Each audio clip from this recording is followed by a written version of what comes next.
इसमें हमको ए और बी के बीच इक्विवेलेंट रेसिस्टेंस निकालना है। तो पहले हमने करंट आई इंटर करवाया और एग्जिट भी करंट आई ही करवाया, क्योंकि जो करंट इंटर करेगा वही करंट एग्जिट भी करेगा। और फिर जब करंट आई इंटर करेगा तो ये 3 पाथ से होके गुजरेगा, 3 पाथ से भी गुजरेगा और पहुंचेगा भी तो 3 पाथ से पहुंचेगा। तो करंट बराबर भागों में बटेगा या नहीं बटेगा, ये डिसाइड करेगा कि ये जो पाथ है वो सिमेट्रिकल है या नहीं है।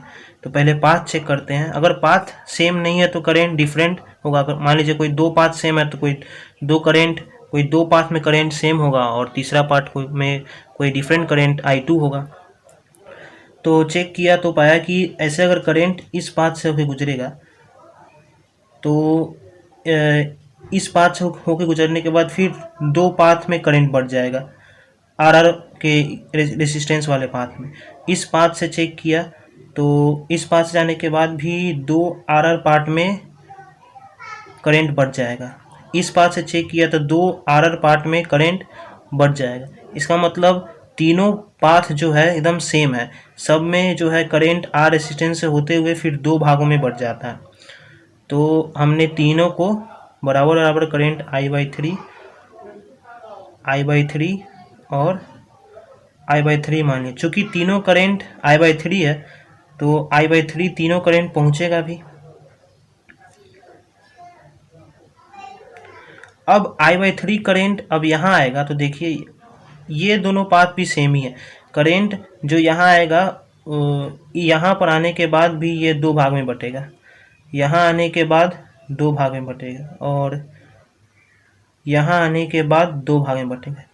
ये करंट जो बटेगा वो आर रेसिस्टेंस और आर रेसिस्टेंस होते हुए बी पर पहुँचेगा। ये जो करंट बटेगा वो आर रेसिस्टेंस और ये आर रेसिस्टेंस होते हुए बी पर पहुँचेगा। मतलब दोनों पाथ सेम है, इसका मतलब करंट जो है सेम ही दोनों में होगा। इसमें भी देखिए I/3 ये आर रेसिस्टेंस होते हुए इस आर रेसिस्टेंस होते हुए यहाँ पर पहुँचेगा, ये आर रेसिस्टेंस होते हुए और इस रेसिस्टेंस से होते हुए यहाँ पहुँचेगा। तो इसमें भी करंट 2 भाग में ही बटेगा।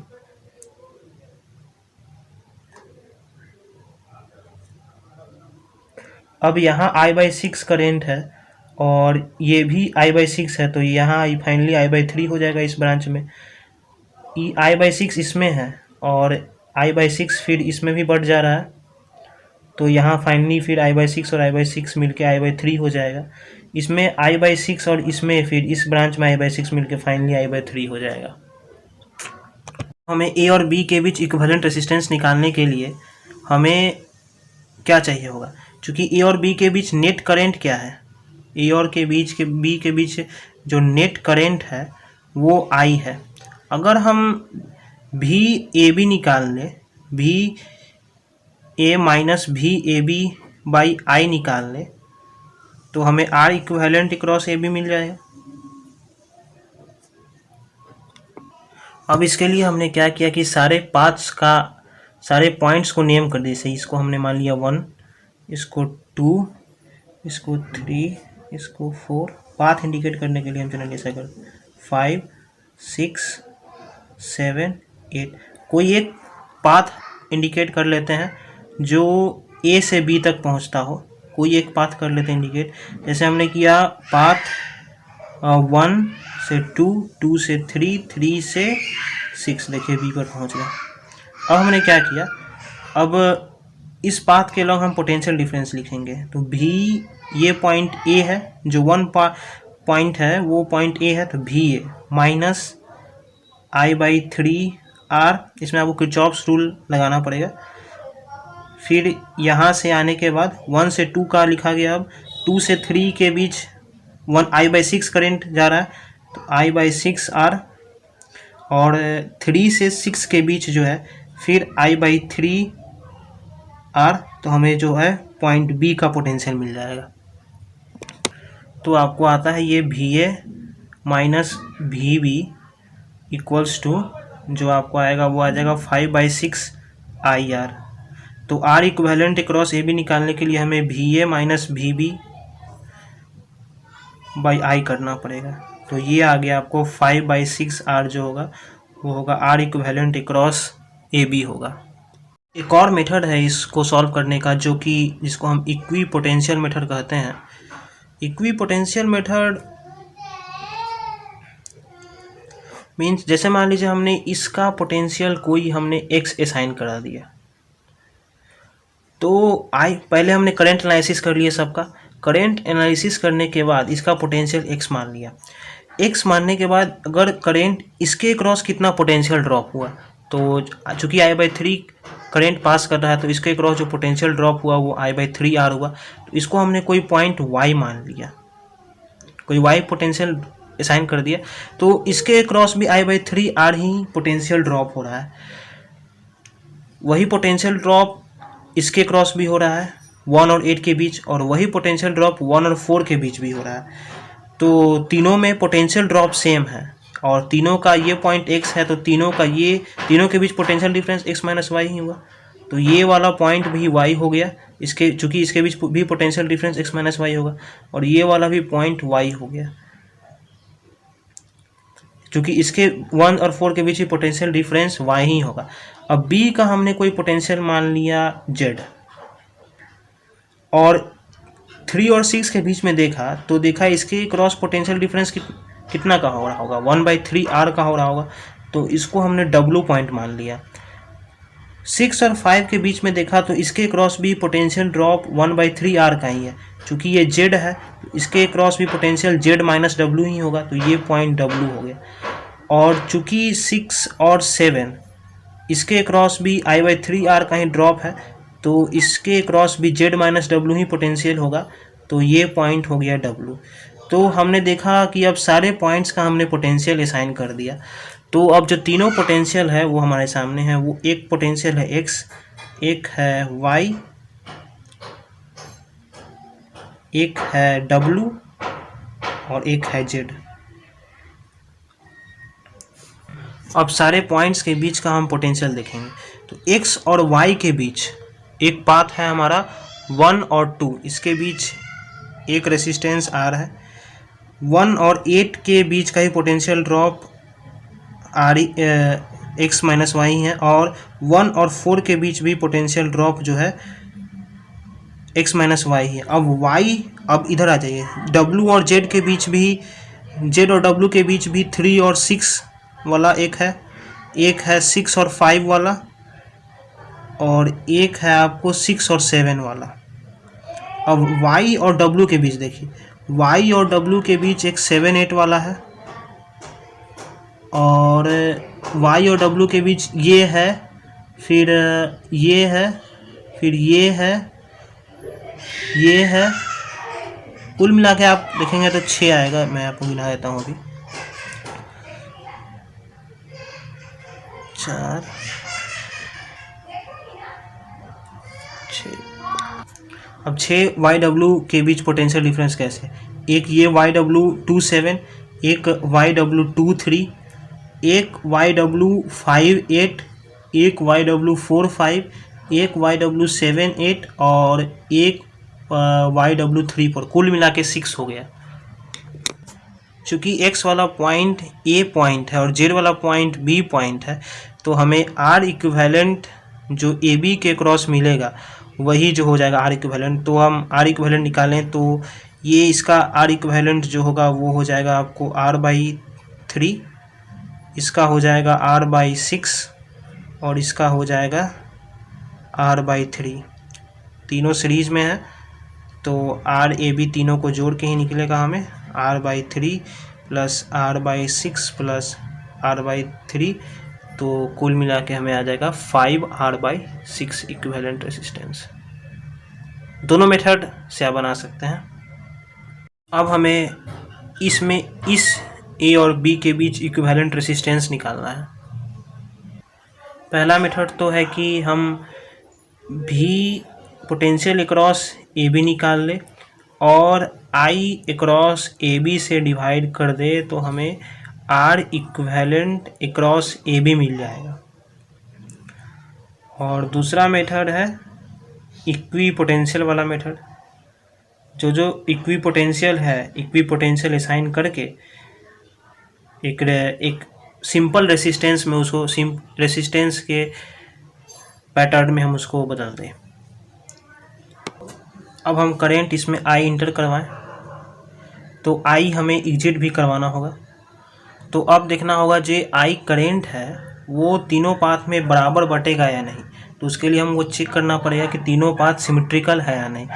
तो एक तो करेंट ऐसे पहुंच जाएगा, दूसरा करेंट ऐसे जाएगा और तीसरा करेंट ऐसे जाएगा। तो देखिएगा तो पता चलेगा कि ये तीनों पाथ सिमेट्रिकल नहीं, क्योंकि ये पाथ तो सीधे इस पाथ के में एक ही रेसिस्टेंस है, और चूँकि ये दोनों एडजेसेंट साइड्स हैं तो ये दोनों सिमेट्रिकल हो गया। तो तीनों में करेंट जो है पहले के जैसे बराबर नहीं रहेगा अब। तो इसमें हमने करंट मान लिया कि I1 होगा, और चूंकि ये दोनों एडजेसेंट साइड्स हैं तो ये दोनों सिमेट्रिकल पाथ्स हो गए। तो हमें इस दोनों को I2 करंट मान लिया। सिमेट्रिकल पाथ इसलिए क्योंकि यहाँ से करंट जाने के बाद भी दो भागों में बटेगा और 2R के पाथ में बट जाएगा, और यहाँ से भी करंट जाने के बाद जो है R के पाथ में बटेगा। तो पाथ सिमेट्रिकल है दोनों का, और चूँकि एडजेसेंट साइड्स हैं अगर पलट दोगे इंटरचेंज कर दोगे तो भी कोई फ़र्क नहीं पड़ेगा। अगर मान लो इसके जगह ये होता और इसके जगह ये होता तो कोई फ़र्क पड़ता नहीं पड़ता। इसलिए ये दोनों पाथ जो है सिमेट्रिकल है, इसलिए ये दोनों पाथ में करेंट सेम है। अब जो है अब जैसे करेंट इधर से निकला है वैसे करंट पहुंचेगा अभी। इसका मतलब I1 तो पहुंच गया ऐसे, और इधर I2 ऐसे पहुंचेगा और I2 ऐसे पहुंचेगा। अब I2 को हमको बांटना होगा इस और इस पाथ में, तो क्या बराबर बराबर बटेगा? देखो तो I2 को अगर बांटोगे ना बराबर बराबर नहीं बटेगा, क्योंकि पाथ डिफरेंट है और कॉम्प्लेक्स भी है। जो अगर I2 को इधर एक ही रेसिस्टेंस से इस पाथ में एक रेसिस्टेंस है, लेकिन इस पाथ में देखोगे तो मतलब कॉम्प्लेक्स है, तो इसलिए कोई I3 करंट मान लो, तो इसमें I2 माइनस I3 करंट होगा। अब जैसे देखोगे ये जैसा पाथ है ना वैसा ही पाथ ये भी है, इसमें क्योंकि यहाँ से I2 पास करने के बाद ऐसे I3 है और I2 माइनस I3 होगा। जैसा ये पाथ होगा वैसा ही ये पाथ होगा, एडजेसेंट पाथ है और सेम इक्विवेलेंट पाथ है। तो I2 के बाद इसमें जैसे I3 बटा है, इसलिए E वाला पाथ में भी I3 बट जाएगा। तो E वाला पाथ में कितना हो गया? I2 minus I3। तो E वाला पाथ में I2 माइनस I3 मिल के 2 ऑफ I2 माइनस I3।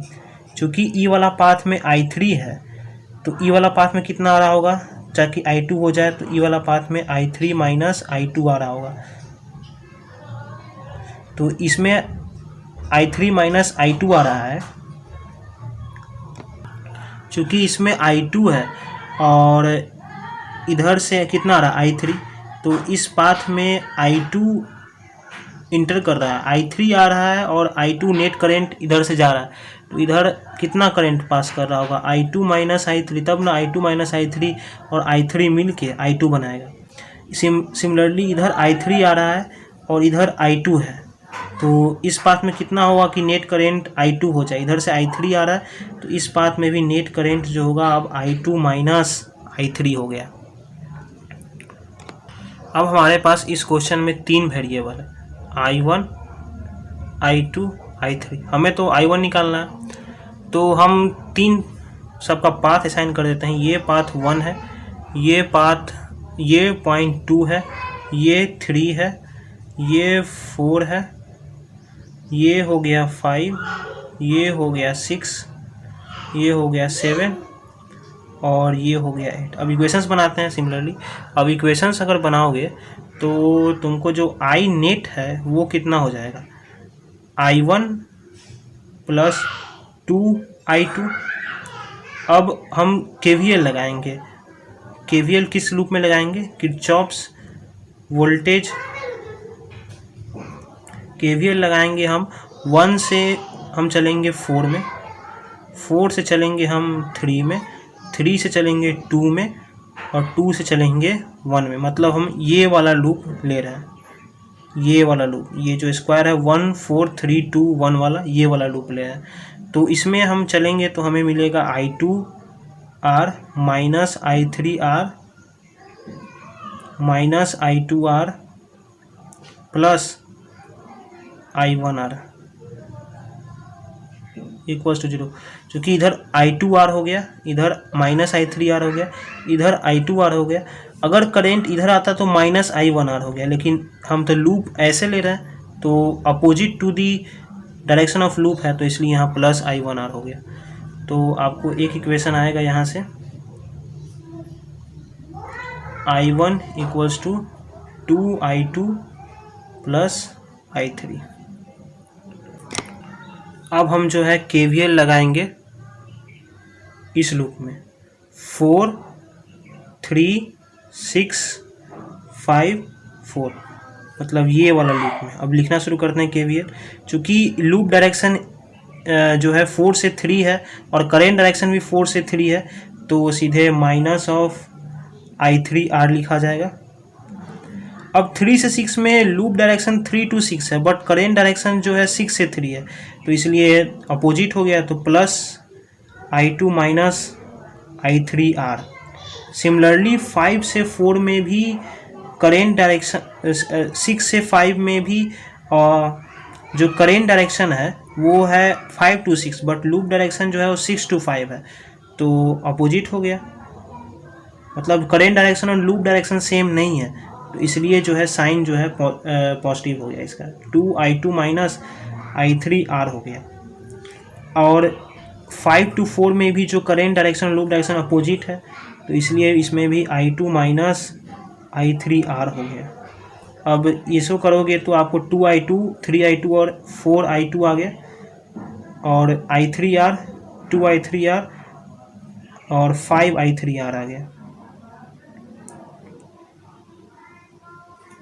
तो आपको आ गया 4I2 इक्वल्स टू 5I3। ये हमारे पास तीसरा इक्वेशन है। ये हमारे पास पहला इक्वेशन था। ये हमारे पास पहला या दूसरा, कुछ कर लो, पहला कर लो, इसको कर लो दूसरा। अब पहला दूसरा तीसरा तीनों को सॉल्व करोगे। अब इस तीनों इक्वेशन को सॉल्व करेंगे हम। 4I2 जो हो गया वो हो गया 5I3 के बराबर। ये हमारे पास तीसरा इक्वेशन है। तो I में हमने पुट किया I1, और I1 हमारे पास कितना है 2I2 + I3, तो ये हमारे पास हो गया 4I2 + I3, और 4I2 कितना के बराबर है 5I3 के बराबर है। 4I2 जो है 5I3 के बराबर है, तो I3 हमें कितना आ गया I/6। तो I3 जैसे ही आ गया वैसे हमें I2 भी आ गया। I2 आ गया हमें 5I/24। जैसे ही I2 आ गया, किसी इक्वेशन में पुट कर दोगे ना, तो इस इक्वेशन में पुट करोगे तो तुमको आ जाएगा I1 जो आ जाएगा वो आ जाएगा तुमको 7I/12। जो किसी इक्वेशन में पुट कर दोगे तो I1 7I/12 आ जाएगा। तो हमें I1 आ गया, हमें इसी का चाहिए था। तो हम VAB कैसे लिख सकते हैं? VAB हम लिख सकते हैं आपको I1, VAB कैसे लिख सकते हैं I1 × R अक्रॉस AB, जो कि R है। I1 × R across AB equals to, इसको हम क्या लिख सकते हैं I × R equivalent across AB।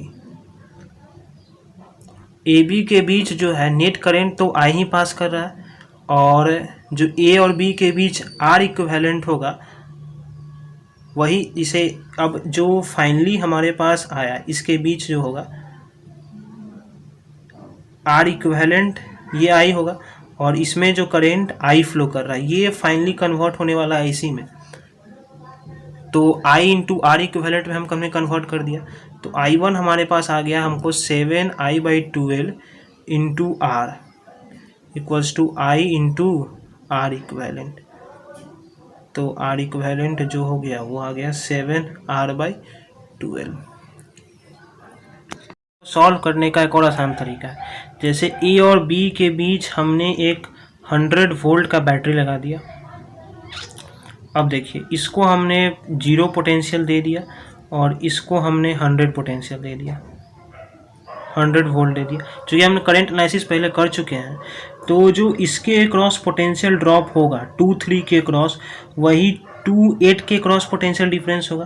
तो इसको हमने पॉइंट x नाम दे दिया और इसको भी हमने पॉइंट x क्रॉस नाम दे दिया। तो 2-3 के क्रॉस पोटेंशियल ड्रॉप x है, 2-8 के क्रॉस पोटेंशियल ड्रॉप x है, और पोटेंशियल ड्रॉप है कितना I2R। वही I2R जो है पोटेंशियल ड्रॉप 1-7 के क्रॉस भी है, और वही पोटेंशियल ड्रॉप 1-4 के क्रॉस भी है, ये 1-4 I2R। तो इसके क्रॉस भी पोटेंशियल डिफरेंस जो होगा x ही होगा। तो ये 7 जो हो गया वो हो गया 100 माइनस x, और ये 4 भी जो हो गया वो हो गया 100 माइनस x। स्मॉल छोटा में लिखना हूँ, घिच पिच हो गया। ये 4 भी जो होगा वो होगा 100 माइनस x। 4 और 7 दोनों 100 माइनस x हो गए। अब 3 और 6 देखेंगे तो हमने इसको कोई नया पोटेंशियल नाम दे दिया y। तो इसके क्रॉस पोटेंशियल ड्रॉप कितना है I2 माइनस I3R, और इसके क्रॉस भी जो है I2 माइनस I3R है। तो 8 और 6 और 3 और 6 दोनों में जो पोटेंशियल ड्रॉप हो गया वो हो गया x माइनस वाई। सिमिलरली 4 और 5 में potential difference I2 minus I3R है जो कि यहाँ है, और 7 और 5 में भी पोटेंशियल डिफरेंस वही है जो 3 और 6 में है। तो इसके क्रॉस भी potential difference x minus Y ही होगा। तो यहाँ पर x माइनस वाई के लिए क्या करना पड़ेगा, हमें 100 माइनस वाई डालना पड़ेगा, तब जाके नेट 7 और 5 के बीच जो होगा वो होगा x माइनस वाई, और 4 और 5 के बीच भी नेट x माइनस वाई हो गया। अब हम किरचॉफ्स करंट लूप लगाएंगे किसी एक नोड पर। मान लीजिए हम एट नोड 3 पर हमने लगा दिया और नोड 6 पर लगा दिया, दो नोड पर हमने करंट लूप लगाया। तो हमने नोड इस पर लगाया 3 पर, तो क्या लिखेंगे x बाई ये current R plus Kirchhoff's current rule में होता है सम ऑफ करंट 0, और इसमें हमने मान लिया इस x minus 100 minus X by R. किसी एक को हम हायर मान लेते हैं, हम मान लिया x सबसे हायर है, प्लस इधर x minus Y by R, ये 0 हो गया। और सिमिलरली नोड 6 पर लिखोगे तो मान लिया y सबसे हायर है, तो y minus X by R, 8 का हमने लिखा। 5 का लिखोगे तो हम लिखोगे y minus 100 minus Y by R. 5 का है, 8 का हम लिख लिया, और अब 3 का लिख लेते हैं। 3 और 8 दोनों का तो बराबर ही है। सम ऑफ करंट 0, दोनों को सॉल्व करोगे तो तुम्हें आएगा x 250/7 और y 300/7। इसका निकालने का फ़ायदा हमें ये हुआ, अब हमें x और y निकल गया। अब किसी एक जंक्शन पर हम करंट लिख लेते हैं। अब हम जैसे हम a जंक्शन पर करंट लिखेंगे तो a जंक्शन पर हमें I नेट कितना घुस रहा होगा बताओ। हमने इसको 100 माना है ना, और 700 माइनस एक्स है, तो इसमें हो जाएगा आपको जो I इंटरिंग है वो हो जाएगा मान लीजिए x by R, 100/100 minus X. इसको हायर मान लिया, 1 को हायर मान लिया, 100। फिर इसमें 1 और 4 में देखेंगे तो 100 माइनस एक्स बाई आर, और 1 और 2 में देखेंगे तो हमें 100/r। ये जो I होगा ना वही मान लीजिए ये हायर है, तो करंट इंटरिंग इधर की तरफ है, तो हमने मान लिया यही करंट जो है इस 100 वोल्ट वाले में इंटर कर रहा है, तो 100/r इक्विवेलेंट। अब पुट हमने I नेट जो यहाँ इंटर कर रहा होगा उसको लिखा है। उसको कैसे लिख सकते हैं आपको बताता हूँ। जो I नेट इंटर कर रहा है उसको लिख सकते हैं आप 100/100 minus X by R plus 100/100 minus X by ये वाला आर है, तो X by R plus 100 minus 0/r। ये नेट I इंटर कर रहा है इस 100 वोल्ट में, जो कि बराबर होगा अब 100/r इक्विवेलेंट के, जिसको सॉल्व करने पर आपको जो आएगा वो आएगा R इक्विवेलेंट आएगा 7r/2। ये ज़्यादा अच्छा मेथड है जो 100 वोल्ट का बैटरी लगा के हम सॉल्व करते हैं। जो लास्ट वन इस टाइप में आता है कि net resistance along the face diagonal, her cross आपको ए बी निकालना है। इसमें हमने क्या करा कि करंट I इंटर करा, तो करंट 3 भाग में बटेगा, ऐसे ऐसे और पहुँचेगा भी 3 भाग में, ऐसे पहुँचेगा। तो मान लो, चलो इसमें कोई फर्क नहीं पड़ता, तीनों डिफरेंट हो चाहे नहीं, तो पहुँचेगा भी I1 से ऐसे, I2 से ऐसे, I3 से। तो देखो कि I1 से इधर से चला और I1 इधर से ही पहुंचा, तो इसमें करंट नहीं गया। जैसे I1 और I2 I3 में जैसे यहाँ से ओपनिंग माउथ पर बट गया, यहाँ पर जब पहुंचेगा तो I1 I2 I3 में भी पहुंचेगा। तो हमने I1 I2 I3 जब इसको पहुंचा दिया तो देखा कि इसमें तो करंट बटा ही नहीं। सिमिलरली I2 यहाँ से था तो यहाँ पहुंच गया I2, लेकिन इसमें करंट बटा नहीं। तो अब जो ये है, ये काफ़ी सिंपल पैटर्न में बट गया, काफ़ी सिंपल हो जाएगा, डिड्यूस हो जाएगा। ऐसे है, एक ऐसे रेसिस्टेंस होगा और एक ऐसे रेसिस्टेंस, एक इस प्रकार,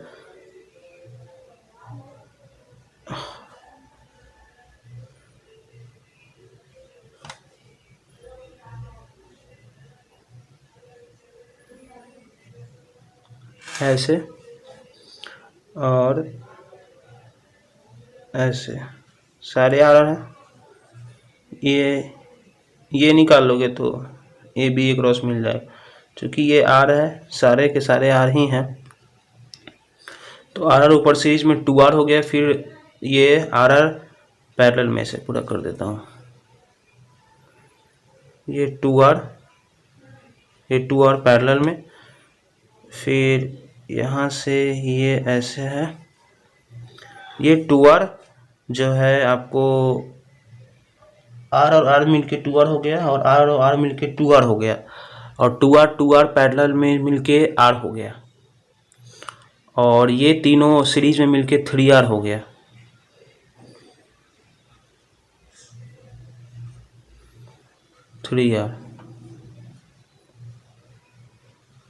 इसको अगर रिड्यूस करोगे तो ये RR मिलके एक 2R बना देगा, और इसको रिड्यूस करोगे तो RR सीरीज मिलके 2R हो गया। ये 2R मिलके पैरेलल में 1/2R प्लस 1/2R मिलके R बन गया। ये तीनों सीरीज में R और R मिलके 3R हो गया। बस रिडक्शन करते चलना। ये हो गया आपको 3R, ये हो गया RR मिलके 2R, ये RR मिलके हो गया 2R पैरेलल में मिलके हो गया R का रेसिस्टेंस, और R और 3R पैरेलल में मिलके क्या होगा, 1/R equivalent equals to 1/R plus 1/3R। तो 3R 3 + 1, तो R इक्विवेलेंट जो आ गया वो आ गया 3R/4। So thanks for watching me. Please like and subscribe.